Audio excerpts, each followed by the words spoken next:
Hello everyone, thanks for pressing play. You are watching a brand new episode of Talking Comics, ExcaliburCCGTV, where every Wednesday we come together to get you ready for the new week of comics. We come together to get you ready for Wednesday. I am Chris, and guys and gals, look who's back.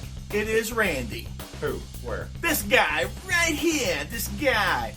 So guys, thanks for pressing play. We really appreciate it. We are Excalibur Comics, Cards, and Games here in Shreveport, Louisiana, as well as in Texarkana, Texas. You can always follow us at our website, ExcaliburCCG.com, to find out what's going on with either one of our stores. Glad to have you back, sir. Thanks. It's been a while. It's been a while. Definitely been a while. It's been a while. You've been traveling and working and all that jazz. So yeah. Kudos to you, sir, for staying in there and working it all out. Making this shop look fantastic. Exactly. And guys, oh Lord have mercy, if I might try to sneak a photo of it in right now. We have got this beautiful Hulk sideshow collectible statue. A premium format. Oh jeez.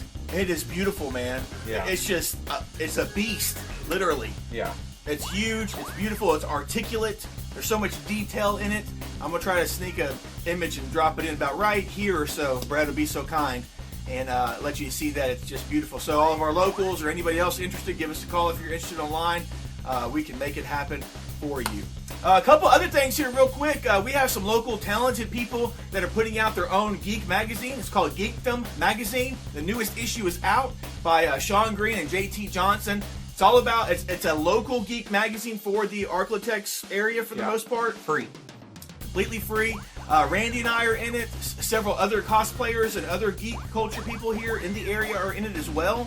So you can pick it up and have fun with it. I got to glance through it here a moment ago. Great looking work. Fantastic work, guys. It looks great. Yeah, and since this is us talking about the magazine, and we are mentioned briefly as one of the places here in Shreveport that supplies people with things, let me just say, we're not only the place to go to get comic books, but we have the widest selection of games that you're going to find in Shreveport-Bossier. Yeah. We've got the cards too. We may not sell the Magic singles down here. We do at our Texarkana shop. Yeah.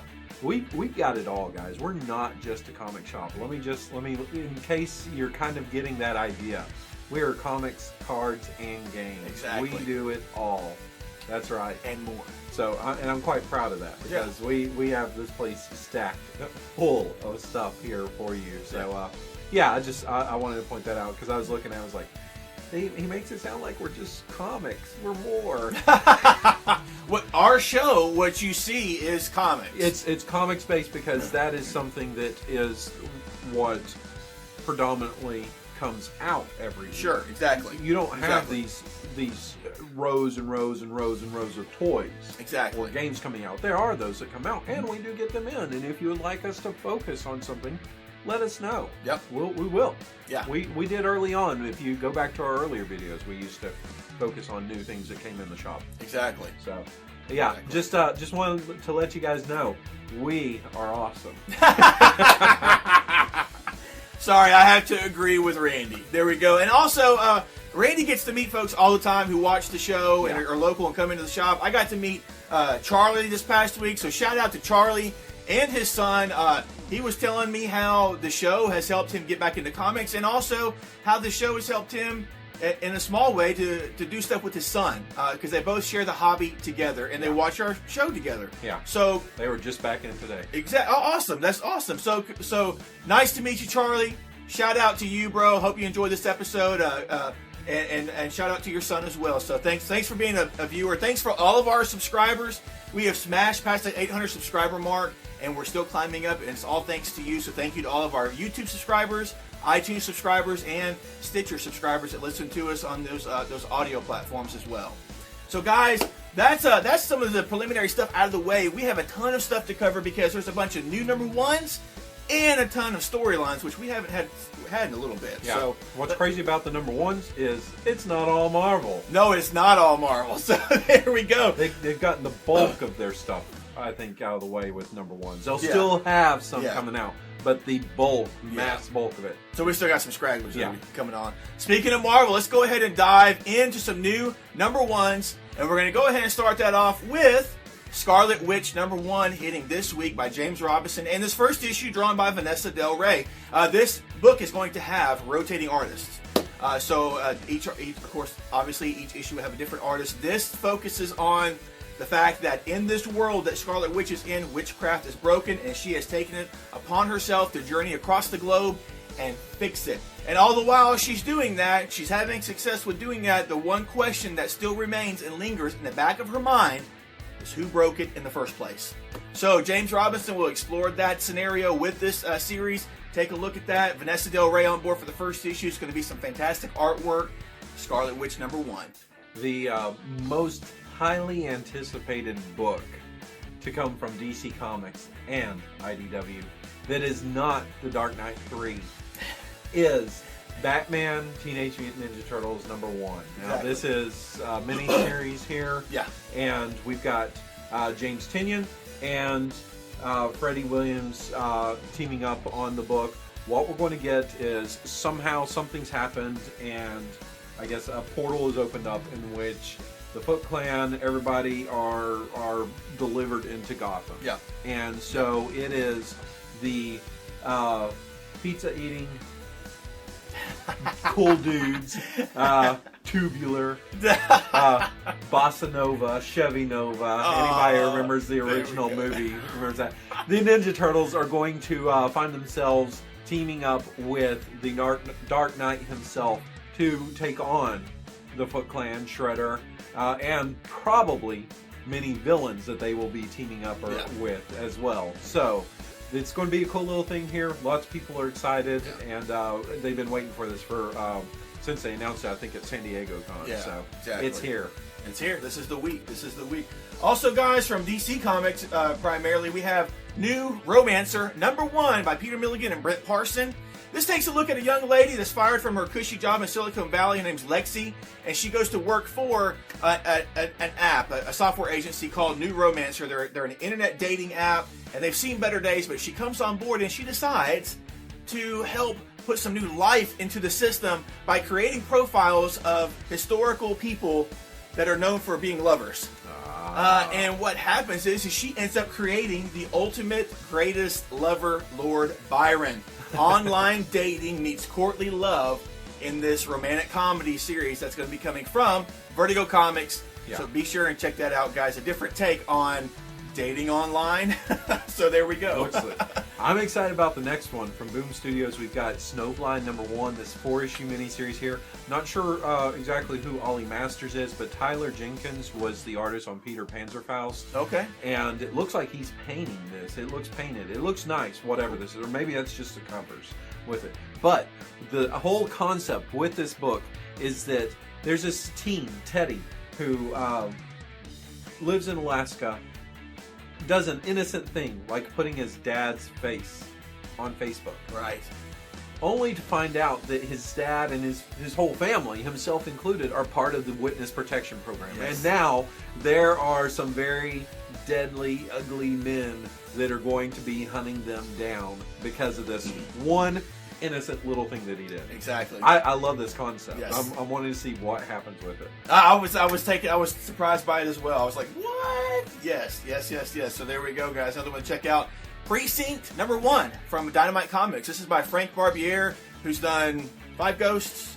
Yeah, and he Broken World was what he just finished up there. Several of them there, with artist Chrism Zamora on board here. This takes a look at a steampunk metropolis and the officers who uphold the law here at the precinct. Mortimer Hill. Now, Mortimer Hill is a veteran officer there who's busted his fair share of criminals at this place. But along the way, he's had to team up with a representative from the Alchemy Academy, and he faces the biggest case of his career and the most dangerous here. And this is going to be an action-packed steampunk, mystery, and magic type adventure going on with this series by Frank Barbiere. So there we go, guys. That's up your alley. Check it out. Precinct #1 hitting this week. Let me see if I can do this right. Yes. It's close. We've got Massive 9th Wave #1, Oh, yeah. 6-issue miniseries. Okay. Brian Wood, Gary Brown, they're back. The whole creative team is in fact back for this series, and these are going to be one-shot issues for each of the 6 issues here, Okay. in which we're taking a look at the whole world, and I'm not really sure exactly what they're saying. If it's the world before everything ended there with the initial story, or after the initial story left off. But we're looking at this broken world where they've had to take on all different sorts of criminals, politicians, polluters, just everything that you can imagine there. And so we're going to get to see this world again. Yeah. And so they're going to be, if it's before, then we get to see characters we're familiar with. If it's after, some of those characters are no longer there. Okay. And so it's kind of sad. But we'll figure it out. It's going to be good either way. Why just the 6-issue miniseries? I mean, the first one ran for a while. I think they just had a little more to say there. That's cool. Very cool. There you go, guys. What I'm definitely going to be checking out is Symmetry, #1 from Image Comics. This is by Matt Hawkins, who's doing Postal and The Tithe at Image as well. Yeah, he did Think Tank as well. We got artist Rafael Ainco coming on board here. This takes a look at a world that is now this is our world. It is utopia. Hunger, sickness, works. They're all relics of the past. The greater good of humanity, the greater good for humanity has been bred out. They've had the issues that have caused issues in the past, all bred out of them. There's individuality, creativity, negative emotions have all been genetically bred out and medically suppressed. The population is different. It's segregated, and people live lives to the fullest. They live lives of leisure. I don't know why I'm so tongue-tied today. They do games. They do socializing. But there's a one man and one woman who notice, and they think that things are a bit off, a bit different, and they find each other. And this is the story of what happens after they find each other in this very controlled world that is a utopia for so many people. So one of the taglines I saw that online was like, why let the truth get in the way of you having a great life? You know, something like that, because of what is going on in this world. So Matt Hawkins has been doing a great job with those books, Think Tank, Tithe, Postal. This is going to be something worth checking out as well. Yeah. Last one we've got here is also from Image Comics. It's the Violent #1. Ed Brisson is writing this one. If you liked his work on Sheltered or Cluster or The Mantle, this is the same writer. Yes. So here he is again with this. What you have, it's an ongoing series so far, is what they said. Mm-hmm. Some of his other books I thought were ongoing. I know, seriously, like The Mantle. And Sheltered and Cluster. But this is a hard-boiled series that you're going to take a look at here. So some of the stuff that they cover might be a little gritty there. But you're taking a look at Mason. He's an ex-con, former drug addict, who's trying to get his life together. He's back with his wife, who's got her own problems that she's trying to deal with, and their daughter. Everything goes tits up whenever his daughter is, I guess, taken from him, or he's threatened with losing his daughter. Something happens. I don't know if it's a state or whatever, but this shows how you... And it's kind of appropriate talking about this with Scott Wayland passing here, but you can never quite escape the haunts of your past. Yeah. They're always going to come back to you. So it's one of those things that is a tough subject, but he's going to cover it here. I'm interested in this. I'm definitely looking forward to this, man. I'm not that it's going to be like other things I've read, but there does seem to be some similarities. But I want to see what Ed Brisson does with a dark take like this. So. Yeah. So guys, those are some of the new #1s that are hitting this week. Stuff that we're going to be checking out, definitely. And now it's time for some storylines. We have several to cover. Randy, go ahead and cover the Marvel stuff hitting this week. Ooh, we got a few things here. We got Secret Wars #8. I'll make this real simple for you. It's Genesis, and it's Ben Grimm versus Galactus. Yes. Galactus, I don't know. We'll see exactly what they're talking about. In Star Wars Annual #1, this is Kieran Gillen writing Star Wars, not Darth Vader. That's a little different there. Yeah. I like it, though. Yeah. This is going to be a story taking a look at an undercover rebellion undercover agent within the Imperial Empire there. And he's got to help these sympathizers escape. So it's kind of a cool little concept. And then we've got Gwenpool special #1. Apparently everybody and their mother's falling in love with Gwenpool. Who freaking knew? Who knew? But within this, you have lots of stories there. She-Hulk decides to throw a party. You have Deadpool teaming up with both Hawkeyes, and there's also someone called Gwenpool that's in the book also. So exactly. I think she probably should be in a book with her name. Hell, she's appearing in a book that doesn't have her name on it with Howard the Duck right now. Exactly. So this is her first actual book to come out with her name. That's why it says #1 on it. There we go. Name. Yeah. Just a one shot, just a special, guys. Yeah. So have fun with that as well. All of you DC fans and Robin fans in general, we have several parts of the Robin War that are hitting. We have 2 parts of the actual story and 2 tie-in issues. Grayson number 15 is Robin War Part 2 hitting this week. There are Robins running wild in the streets of Gotham, and Grayson battles the Court of Owls. There's chaos everywhere, and there's only so much that an agent of Spiral can do. That's Part 2 of Robin War. Detective Comics 47 hits this week as well. That's Robin War Part 3. The GCPD is cracking down on the Robins. Batman has to choose sides, and all the while, behind the curtain, is the Court of Owls pulling all the strings with this issue as well. The first tie-in issue of the Robin War, we have Gotham Academy number 13. With the Robins fighting all over the city, the student body here at Gotham Academy is taking sides, and what happens when one of their, whenever they become on opposing sides of each other while at this school. That's what that takes a look at here, and possibly some of the war actually entering into the halls of Gotham Academy. There we go. So Red Hood Arsenal number 7, another tie-in issue hits as well this week. The boys, a lot of them. I know, several of them. I didn't realize it was so many. So this issue, the boys are back in Gotham City and tensions are riding high. Red Hood and Arsenal are forced to choose sides, but will they be on the same side?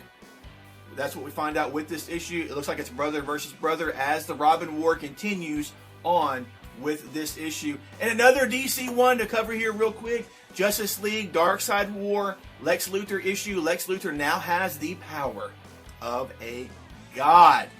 But is it enough to bring him the type of peace that he wants? Apparently not, because it looks like he's going to be teaming up with a crazed and dark Superman to help him get what he really wants. So guys, there we go. Tons of storyline stuff hitting this week. Some really cool stuff. I'm really looking forward to that Star Wars annual because I did not realize that Kieran Gillen was going to be writing it. But yeah, totally on board with that, guys. So let us know what you're checking out and what you think of Robin War so far. We've only got the one issue, and I don't think any other tie-ins have came out yet. No. So there we go, guys. So let's dive into some of our favorites, the comics that'll be at the top of our stacks, some of the first stuff that we will read. Randy, what is up for you? I've got Twilight Children number 3 is coming out. This is the third of the 4-issue miniseries. You know, like I said, Guillermo Hernandez and Darwin Cook with this. We're looking at the children. Somehow they're blind, they're not blind, they're blind, they're not blind. We've got Tito that's floating in this weird space. And we've got this young scientist that's trying to figure out what the world is going on. Okay. So it's a cool story, but it's very mystical. Yeah. I like it. And then we've got the Ultimates number 2. Love the first issue of this. With this, they're asking the question, you know, is it possible, and they think it is possible, to finally calm the hunger of Galactus? Okay. And if it is possible, should they do it? Because if they do it, this is like a universal natural force that's going on with him devouring the worlds there. So if he no longer hungers, is there something else out there that would hunger? Oh, so it's kind of a cool little concept. I'm looking forward to these. There are a lot of them because, you know, Ultimate or All New Hawkeye is also coming out this week. That I love the first issue of it. They're just great creative team. Yeah, very cool. Quick aside, did you see the news that Harrow County is heading to the Sci-Fi Channel? I'm very happy to see that. I will totally not watch it because that will scare the hell out of me. I love to read it, but I cannot watch that. It's a different thing to watch it. Very cool. Some that I'm really looking forward to. The final issue, We Stand on Guard, number 6, hits this week. Been definitely enjoying the writing and the art in this series so far, but this is the conclusion, an epic finale hitting us, and we're going to have an epic battle and shocking revelations are going to happen. I'm really curious as to what the shocking revelations will be, because it really seems, not that there can't be any secrets, but there seems to be been a lot revealed up to this point. Yeah. So there we go, guys. Really looking forward to that. Another one, Birthright, number 12, hits this week as well. As I was telling you before, issue number 11, I think, was a great jumping on point. They also solicited that as well. This is another key issue. Major plot point happens here. A new character is introduced, and a secret identity is revealed for an existing character. Yes, totally on board for this series. Really, really digging it. You should check it out. Yeah. So, guys, those are some of our favorites. Stuff that we dig, and it's going to be at the top of our stack, along with some of the other stuff, too, that we've already covered in the new number ones and the storylines. And now it's time for question of the week. Oh, okay. And I'm going to surprise this guy. Okay, go ahead. I've got 2 questions here. They've been doing 2 questions. So, yes, we're in the giving mood. Real simple questions. Okay. First question. Yes. What is your favorite geeky, nerdy ornament that you have on your Christmas tree? Oh, good one. What is your favorite one that you have? You know, for me, it's a real simple thing. I like Buzz, in fact, gave me, and I've never really had geeky, nerdy ones, but he gave me the Rocketeer, and I love the Rocketeer. So nice. So that's my ornament. Nice. There. Do you have? I mean, you guys pretty traditional. No, my wife does all that. She doesn't allow it. She actually, probably hide it on the back of the tree. Actually, the one thing, it's not geeky, but it's really cool and important to me is that I do have a special drum ornament that was given to me. Yeah. Because I play drums, and it's not geeky. Sorry. So, but no, you know. Hopefully, I'll get something. Band kid, yeah, it's geeky. But yeah, I'm curious, you guys in the festive spirit, what is your favorite little ornament? Or it could be like something that you put out, because I was so wanting the Hallmark. They had the Peanuts characters as the nativity scene, and nice. I thought that looked really cool. Very cool. What do you have out there? And if it's not Christmas that you're celebrating, what else do you enjoy that you see? Because, I mean, I know that you might not celebrate the season, but you see things out there. It's impossible to ignore it, and maybe there's something within your own celebration that you see. Nice. Other question. Alrighty. Here. We just had a trailer hit. Yes, we did. For a certain movie that's going to be coming out at some point in time. I don't even know when it's supposed to come out. March. But, and tell them what the name of it is, because I always get it backwards, I think. It's Batman versus Superman, Dawn of Justice. Yeah, Rise of the Justice League and everything. I don't know. But I always say Superman versus Batman. Batman versus Superman. Thoughts on this trailer? Did it psych you up for it? Was it something that you know you're still waiting to see more? Did you feel like maybe it revealed too much? Do you think that's Doomsday, or do you think that's Bizarro? Is it an amalgam? Both? What is it? So, thoughts on Batman vs Superman, or Batman v Superman? Exactly. Yeah, that's a good one. Yeah, I like those. So, what were your thoughts? You know, kind of that. I wasn't as it did not excite me as much as the Civil War trailer. But I did like this. I did like the trailer. I thought it was. I think it looks fantastic overall. I don't know if this trailer that we got is an actual representation of the final, product. There may be still some post-editing stuff going on. But I know people are having. There's 2 things that people have pointed out. Number one, what is Batman doing with the gun? And guys, it is a gun of some kind. But if you read the original Dark Knight, he had a sonic cannon that he was using against Superman. So more than likely, it's something like that. It's not a bullet type of gun. Batman still never went against that creed. And then number 2 is everybody making fun of the Doomsday-like character as it looking like a troll from Lord of the Rings. Yeah. And then I saw an image with the orange Teenage Mutant Ninja Turtle band. Yeah, I saw that. It looked like a Michael Bay Ninja Turtle. There we go, guys. Yeah. But, man, whenever Doomsday launches out of that building, dude, I mean, that is a powerful... You know that you are facing something super, super powerful there. So, I don't know. I'm looking forward to it. They destroy buildings left and right in There's the a lot of DC destruction. universe, so I don't know. Busting out of a building isn't anything new. So is it like an awesome force when the Kool-Aid Man busts through the wall? It depends on who the director is. Oh, okay. Yeah, it depends on the director. If it's Zack Snyder, then it's going to be 3 hours of him busting through the wall. It's going to be so epic. Yeah, the Lex Luthor is one of those things I've heard many people, and I felt much the same way. To me, he seemed like he was more of like this little leprechaun kind of like, ooh, kind of thing. I don't know. Yeah. It was a weird take on Lex Luthor. And of course, that was at a party, so he might be a little sauced. but you also still heard his voiceover throughout that still sounded that way. For me, I have terrible hearing, and the Batman movies were not enjoyable for me because Batman, Joker, or not Joker, Batman, Scarecrow, and Bane, their voices all had these things that made it real hard to hear what they were saying. The same with the Transformers.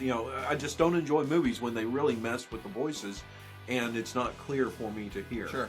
And there seemed to be some of that in the audio with Batman's voice once again being this digital-like voice. When they're talking with, like, did you bring her? No, I thought you brought her. That I really had to kind of listen. Hopefully the audio is going to be a little better than what it sounded like for me. I don't know if that was just my terrible hearing. Yeah, but I will say they did give us a Batman wins because he's Batman moment where the blast hits and Batman's like right there in the open and he just covers his face like that and it's fine. And I had to go, wow, okay. But I mean that's one of those things that I'm still trying to figure out Lois Lane falling away from the black hole when everything else is falling into it. Oh, okay. Now we're gonna have a totally different movie. But no, it's not like the unbelievable things that I usually have a problem with. It's like these like simple little scientific like things like this. It's impossible. But someone did say that maybe they took and they're not showing you the two scenes together. But Wonder Woman is blocking him from getting hit by the blast totally with the shield when she's doing that. But I hope so, Lord. I hope so. But it was one of those things that left me scratching my head going, what's going on? It's not, I'm admittedly, shouldn't shock anybody. I'm not a Batman or a Superman fan with things. But it's one of these things that there's some scenes in it that have me going. There's some scenes that don't. I'm excited that it doesn't just look like they're taking from The Dark Knight, right?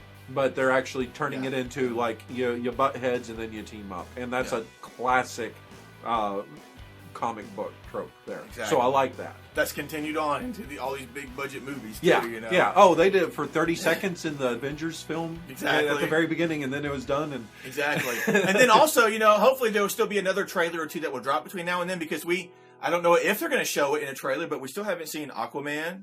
Yeah. We know Jason Momoa is Aquaman, and then Scoot McNairy's in there as a character as well. The actor Scoot McNairy, he's in there as well, and we don't know who he is supposed to be. So, I think there's still more. There are other people, but from what everybody seems to be rumor milling, it's all like flashback things. So I don't know. We'll figure it out. I'm excited. I totally got sad. My sad face going today when someone mentioned that Chris Pine was had been talked about as a possible Green Lantern. I was like, oh, that would be perfect. And then they said, and he's Steve Trevor. I went, oh, yeah. So like, come on. Hey, I thought he would have been a great choice too. So guys, there we go. I mean, so tell us. It gets you talking. That's one good thing about that. Yes, we could go on and on forever about that. But guys, the two questions that Randy had for us this week. Tell us your favorite geek-related ornament for your Christmas decorating, and then tell us your thoughts on the Batman vs Superman trailer that just hit this past week. Tell us what you think about it. Dislikes, your likes. Tell us because we want to know. Let's have a discussion about it. We can talk about it forever. We're nerds. We're geeks. This is what we do. Exactly. So guys, that's it guys. That's it for this week. Thanks for watching. Tons of stuff to check out. All these new number ones and storylines. All you Robin fans should, I don't know. I mean, hopefully you're having a great time with all this Robin stuff that's hitting because I cannot think of any other time where there's been a big Robin storyline like this. I mean, it may have been in the past. I just can't think of it off the top of my head right now. Not since the New 52. No, exactly. You're a good point. So, guys, tons of stuff to check out this week. Tell us your thoughts on the questions of the week, because we want to know, and I will contact somebody on the back end, just like I did for last week's winner. All you have to do to win in this current round of giveaways that we have going on is be a subscriber to our channel and leave a comment on this video. I will contact you with our winner for this week's giveaway. So, guys, that's really it. Anything else to add, please, sir? Sounds good. Come to our shop. Exactly. Buy your Christmas present. Exactly. Good one. So, guys, until next time, take care. Read some great comics. Leave some fantastic comments down below, and we will see you in our next video. Take care.